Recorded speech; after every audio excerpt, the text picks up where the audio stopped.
वडिलांकडून होणाऱ्या लैंगिक अत्याचाराला कंटाळून एका तरुणीने वडिलांवर चाकूने हल्ला केल्याची घटना वसई तालुक्यातील नालासोपारा येथे घडली। माहितीनुसार सोमवारी दुपारी 3च्या सुमारास नालासोपारा पूर्वेच्या संतोष भुवन येथे ही घटना घडली। या हल्ल्यात मुलीचे वडील गंभीर जखमी झाले असून त्यांना उपचारासाठी मुंबईच्या शताब्दी रुग्णालयात दाखल करण्यात आला आहे।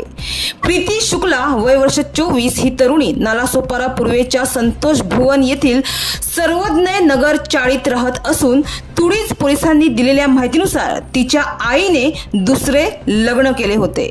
मात्र हाच सावत्र हैवान बाप ज्याचं नाव आहे रमेश भारती हा मागील 2 वर्षापासून 24 वर्षीय प्रीतीवर लैंगिक अत्याचार करत होता। 24 मार्च रोजी सोमवारी देखील त्याने तिच्यावर शरीर संबंध बनवण्यासाठी दबाव टाकला होता। पोलिसांनी दिलेल्या माहितीनुसार सोमवारी रमेश भारती याने शरीर संबंधाची मागणी केल्यावर तिने हल्ल्याची योजना बनवली।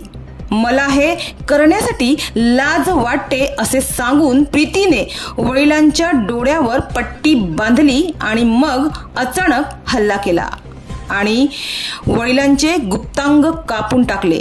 रक्तबंबाळ अवस्थेत रमेश भारती जो प्रीतीचा सावत्र बाप आहे तो घराबाहेर गेला तेव्हा तिने रस्त्यात गाठून त्याच्यावर सपासप वार केले। जेव्हा लोकांनी बघण्यासाठी गर्दी केली तेव्हा तिने सांगितले की माझ्यावर लैंगिक अत्याचार करत असल्याने मी हा हल्ला केला असे तिने लोकांना सांगितले। तर हातात चाकू घेऊन फिरत असलेला या तरुणीचा व्हिडिओ देखील स्थानिकांनी काढला आहे। सध्या तुडीज पोलिसांनी तिला ताब्यात घेतले असून पुढील तपास सुरू आहे। मात्र या घटनेच्या माध्यमातून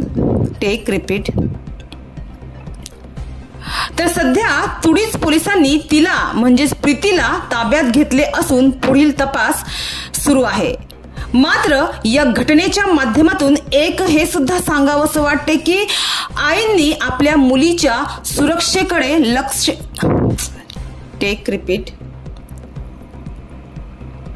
मात्र या घटनेच्या माध्यमातून एक हे सुद्धा सांगावंसं वाटते की आईने आपल्या मुलीच्या सुरक्षिततेकडे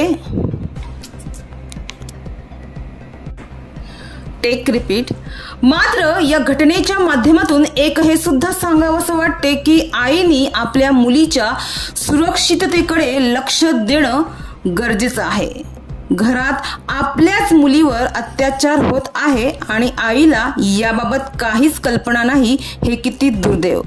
जर मुली आपल्याच आईच्या घरी सुरक्षित नसतील तर याचं उत्तर काय असणार आहे?